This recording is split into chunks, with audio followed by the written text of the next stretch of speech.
Oh, hi there, Ollie Anderson here. This is a video about creating a real vision for your life. I'm going to basically give you a process for uncovering your vision, but then taking steps to keep moving towards it and staying in the flow. A real vision means that it's something that is aligned with wholeness instead of fragmentation. That is just a fancy way of saying that it's aligned with who you really are when you're connected to yourself, but it's also going to allow you to connect more deeply to other people and then to the world at large. Connecting to yourself means that as you move towards your vision, you're going to make the unconscious conscious, and your shadow, the parts of yourself that you may have disowned, are going to become part of your conscious experience because you're going to bring them to the surface because you're going to keep growing real as you move forward. Abraham Maslow said that knowing what we really want in life is a rare psychological achievement. That's totally true in my opinion. So many people in the world can improve their lives by just coming up with a vision for what they want to do with their lives. This video, I'm going to show you how to do it. The first thing that you want to do in order to start unpacking your vision is to do nothing. That sounds like it's an easy thing, but actually lots of us struggle to do nothing because when we do nothing, we get all these little niggling thoughts, we feel restless, we feel lost, we feel the call of the void, like all this existential dread and stuff like that. That is why we need a vision, like a real vision. The reason that we feel that void and that we need to fill it is because we're not in touch with our real vision. And so we become a human doing instead of a human being. Doing nothing, literally nothing, for like a day or two, like maybe you have to take a weekend off or something, or at least go for a walk or meditate or something like that. But anyway, doing nothing returns you to your being. And that is the best place to start from when it comes to creating a vision. Because if you don't do that, then whatever you come up with is just going to be a reflection of your ego stuff and all of the ways that you're trying to force life in order to hide from it ultimately, instead of to just be and then to build something on that being. So the first step is to do nothing. That's going to put you in a good place to truly figure out what it is that you want, because you're going to allow it to show itself to you rather than distracting yourself with all of this busyness and activity, which is causing you to feel like you need a vision in the first place. Once you've done nothing, you're ready to start reflecting. Reflecting just means that you start raising some awareness of what's going on for you. You start asking yourself powerful questions that are going to show you what you actually care about and what makes you feel most alive. Questions that may help you are super simple. There's loads more on my website. I'll put a link here. But ultimately, it's things like, when have I felt most alive? If you can answer that question, that's going to give you incredible feedback about the kind of things that you need to bring more of into your life. For me, I felt most alive when I'm out there in nature in the hills or when I'm doing yoga. Those kind of things show me that my vision has to involve moving my body, being out in nature, feeling connected to life, all that kind of stuff. When have you felt most alive is the starting point. It's a doorway to understanding what you're all about. What kind of relationships do I value the most? If you look back at the relationships you've had where you felt most real, you've been able to express the most amounts of intimacy and truth and freedom and all that kind of stuff, then that's going to tell you about the kind of people that you want to bring into your life. What gifts do I want to share with the world? Like if you want to share your pretentious philosophy about growing real, or you want to share your creativity, or you want to share your truth or your love or whatever it is, well, that's going to show you that you have certain gifts that are part of who you really are. And if you can put them out there, well, you're going to give yourself a vision, basically, right? So there's these simple questions. Any question will do, ultimately. Like, it's up to you what questions you ask yourself. If you do want some help, there is this link on my website, like I said. But ultimately, it's all about just raising awareness and looking for new connections about what it is that makes you most real. Because ultimately, when you're in that place of doing nothing, you're kind of connected to that. When you reflect on it, you get a better understanding of it, and then you can start doing something with it. So as you go through this process, you're going from being broad, i.e. doing nothing, and just having everything be all vague and nebulous, to getting more and more specific or narrow. Once you start to do some reflection by asking yourself these kind of powerful questions that I gave examples of, certain themes are going to become clear. The way that you make those themes a bit more specific is that you look for the values that are embodied in them. I'm always talking about values. There's another video about values on my on this YouTube channel, and there's an article on my website. and it's in my book. Values are just so important because if you understand them, then you can use them as like the building blocks for designing your life. In my case, I value things like truth, freedom, creativity, humor, etc. All of these kind of abstract qualities that we find to be valuable in our lives are the things that we need to bring more of with the vision that we're moving towards. So if you understand what your values are, that's when you can crack things open and say to yourself, right, how do I make my values valuable to other people? So if you value creativity, for example, then it's kind of obvious you need to create something, share it with the world. And if you can understand that and inject your values into behaviors and into the vision, then you're going to give yourself a clear path forward. When you've got the values, that's when you're ready to start visualizing. We can make this really complicated, but ultimately what we're trying to do is to create a clear picture of where we're going. That's why it's called a vision. Now, there are different ways to do this. A famous way in the coaching world is called the wheel of life. And it's just a wheel with all these different segments, like your family and your relationships and your finances and etc. And you ultimately just think about where you are now, but where you want to be. Another way to do it is that you need to find a powerful image that is compelling and is going to basically motivate you to start moving forward. And so what I would recommend is thinking about all of the values that you've come up with and then creating a vision for your highest expression of them. So if, again, you value creativity, you might have a vision in your mind of your book being published, and you can see it on the bestsellers list of the New York Times or whatever it is. And that image is going to charge you up with a certain feeling. Like if you can sit down and really meditate and think and feel that feeling, then you're going to put yourself in the process of moving towards it. And this is a really powerful thing to do, because as long as that feeling is something that you bring into your life on a daily basis by having some kind of regular practice that lets you connect to it, then the vision isn't just this intangible thing in your brain anymore. It's something that you're already starting to experience. And in a weird kind of paradoxical way, perhaps, that is going to motivate you to make that actually happen. But how do you actually make it happen? As I keep saying, we're going from broad, doing nothing, to getting more and more specific. Now we're on to probably the most specific part, which is taking action. So we've gone from doing nothing to doing something. The reason that we started with doing nothing, like I said, is because doing nothing is about being. We still have to do things in life. Like we can't just close our eyes and finger our belly buttons and pray to the universe to just meet all our needs without us putting any effort in, because then we're not going to grow. We're not going to be purified by the process, all that kind of stuff. But if we start with our being and we go through this quick process of looking at our values and then trying to visualize around those values, then we can ensure that our doing is a reflection of our being. We're not just doing things because we've lost direction or because we've been told what to do or because we're trying to run away from our shame or any of that stuff. We're doing things as a reflection of our being. And the way that you need to break this down is really simple. You start with the vision, okay, then you need to break it down into goals. So let's say, for example, you're trying to write a book. I'll keep running with this example. The end goal is to write the book.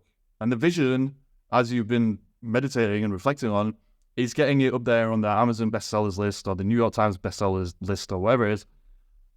Your end goal, basically, the vision, is going to have a series of goals that are going to lead you to it. So you need to figure out what they are.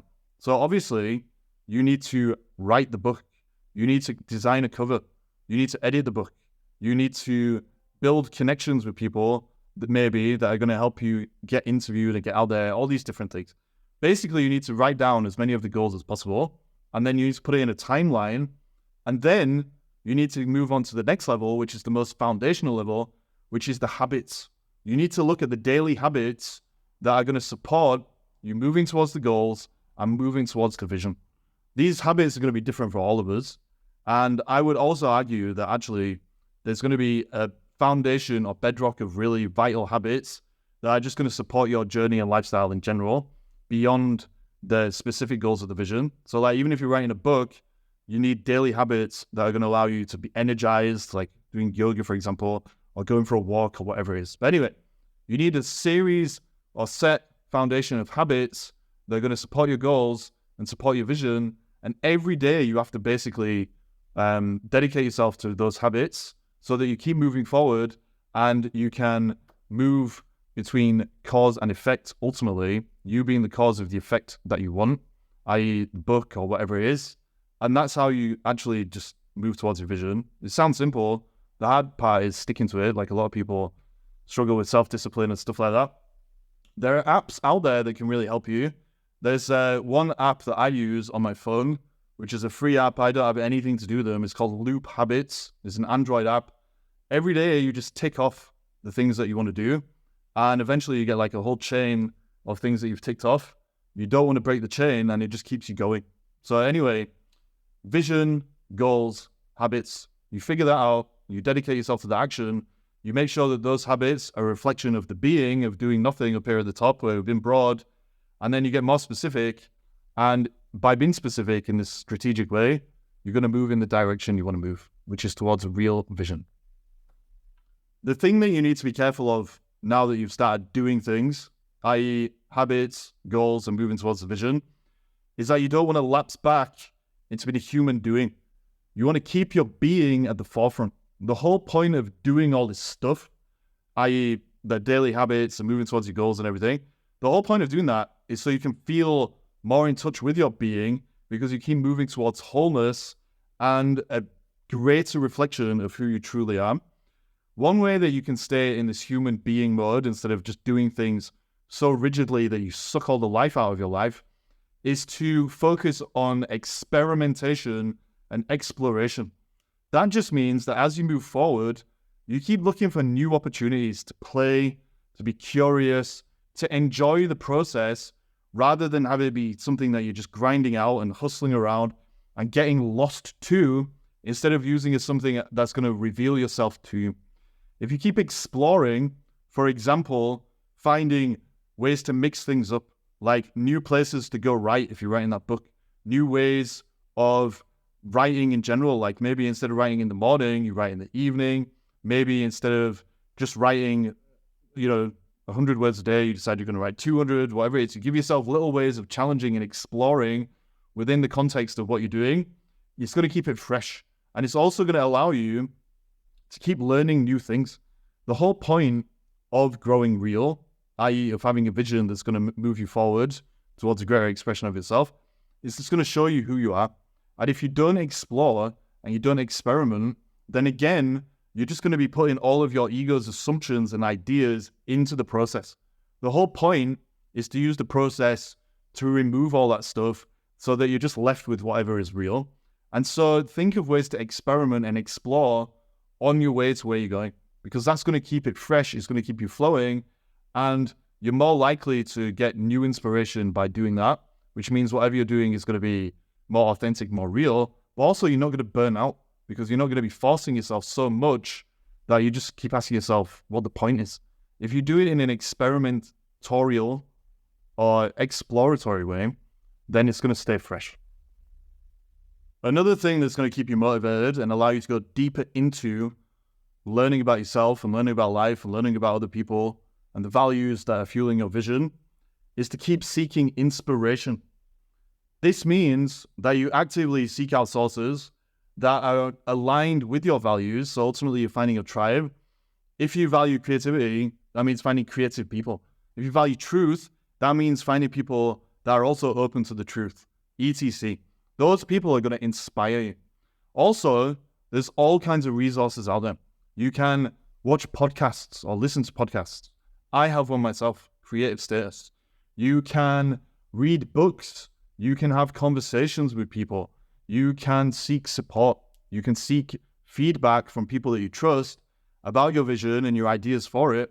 And it's going to be that whole thing of iron sharpens iron. You're going to allow each other to become a stronger version of yourself as you keep moving forward.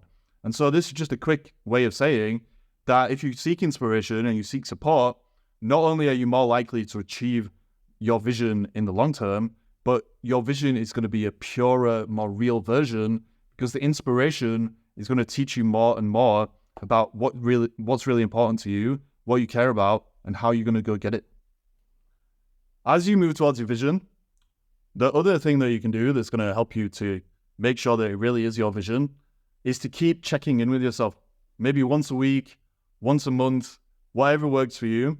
You need to keep checking in and saying, right, what have I learned since I set out on this journey to materialize this vision? What's still real? What is unreal? What do I still care about? How do I think these values need to be expressed? etc, etc. Basically stopping every so often to just, look at how far you've come and taking the journey so far is going to allow you to plan your next steps and to make sure that they're a real reflection of you and who you've become. Because one of the things that we don't really talk about is as we move towards our vision, we're going to change. The person who starts the journey is not the person who finishes the journey. And if you keep checking in with yourself as you go through that process, then anything that comes up from the shadow or any little niggling doubts and ego stuff that you have to deal with, well, you're going to be able to handle them and to make sure that the vision is a reflection of the vision itself and what it needs to be for you to be as real as possible, rather than those things that you're not facing. And so if you just make space and you make time to keep reflecting, you're going to keep the vision pure. And again, you're going to be more likely to move towards it in a real way and get there. Another really important thing that can help you is to have some kind of gratitude ritual.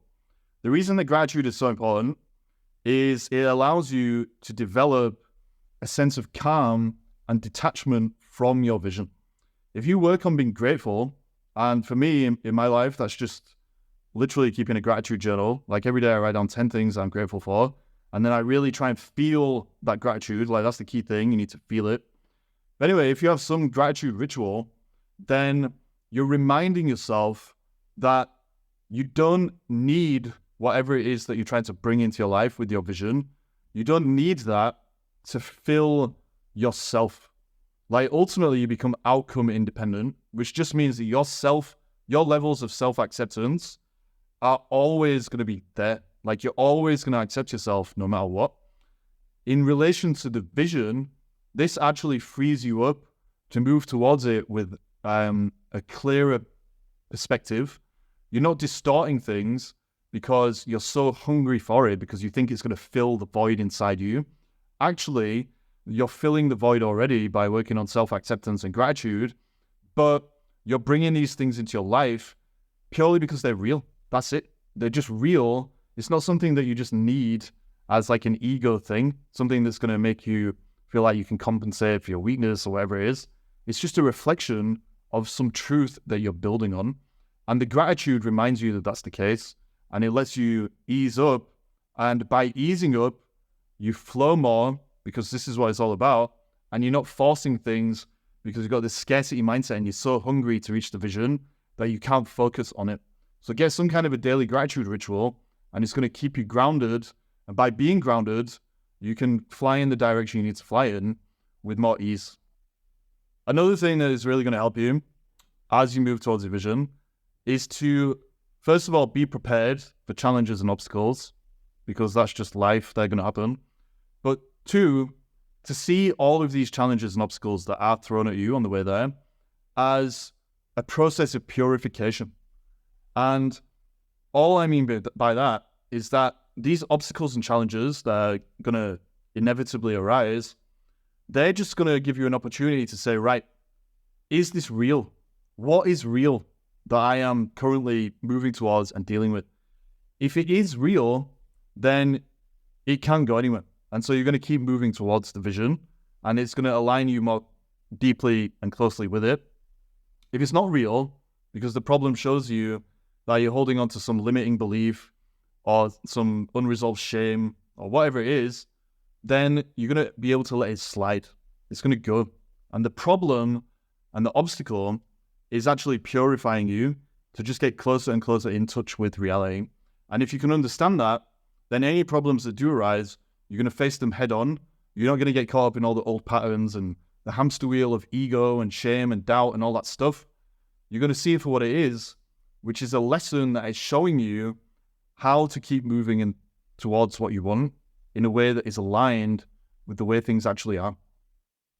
The final thing that is really going to help you on this journey and moving towards your vision is practicing trust. This is the most foundational practice, I believe, that we can bring into our lives. Mindfulness, gratitude, all these things are really good. But the foundational thing is trust. If we can learn to trust, then nothing can stop us. And it simply means that we learn to trust ourselves and we trust life itself. And ultimately, as we move in towards our vision, we need to trust for two reasons.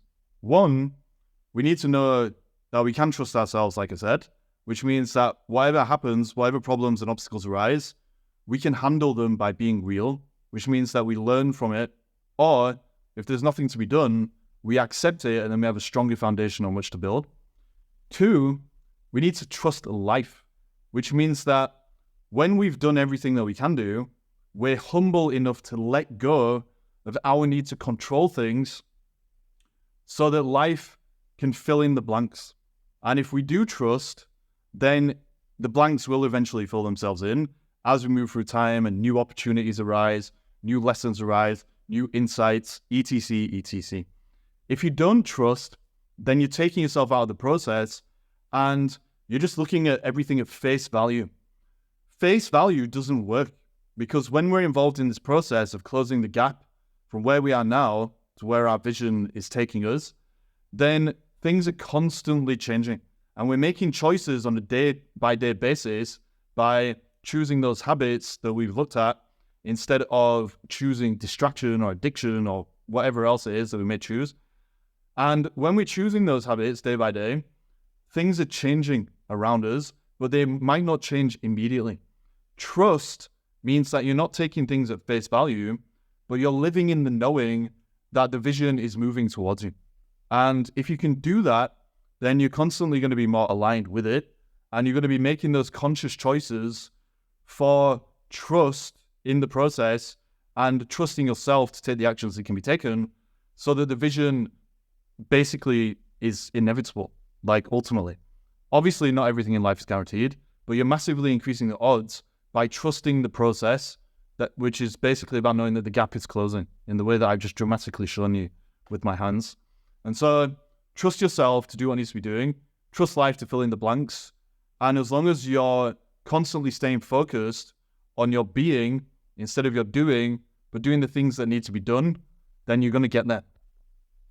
So that was a video about figuring out your vision and then staying on track with it. The figuring out part is really simple. We go from doing nothing to doing something.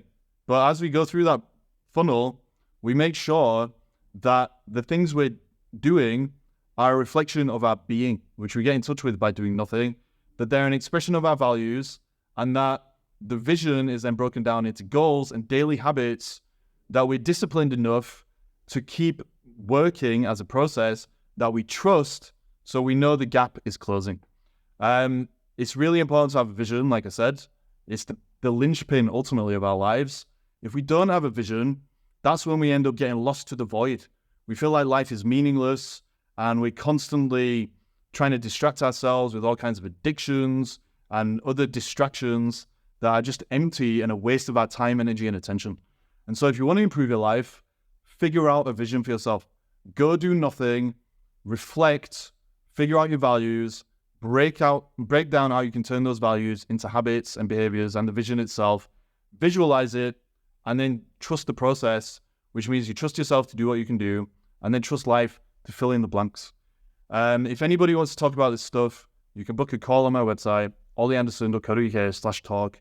The first call is just a free, complimentary, super relaxed chat about whatever you want to chat about. I love talking about all these things and learning from people about this stuff, the human condition, the human experience. So yeah, that's totally chill. Book a call, all done. I have a free course as well about this. It goes into more detail. 7-day personality transplant system shock. The link here. But yeah, figure out your vision. It's one of the most important things you can do for yourself. Then go get it, and life will be way more real as long as the vision you've chosen is a reflection of the real you. Peace.